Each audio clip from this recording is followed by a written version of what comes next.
Yeah, exactly. I think that was our Facebook, Twitter, Yeah. your website, newsletters.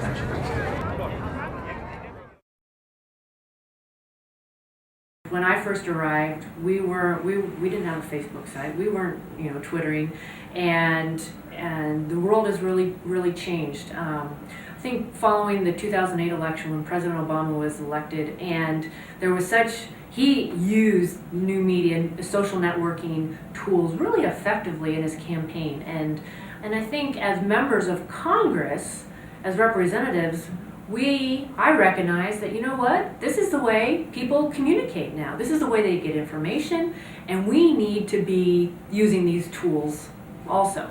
And I somewhat compare it to the transition between TV or from radio. I compare it to radio to television, when we often talk about the 1960 debate between President Kennedy and Richard Nixon.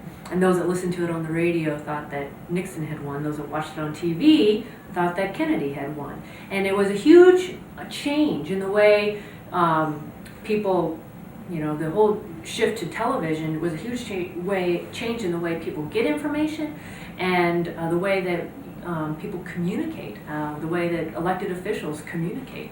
And that's a similar change that's taking place today, I believe, as we're shifting now to the internet, to social networking.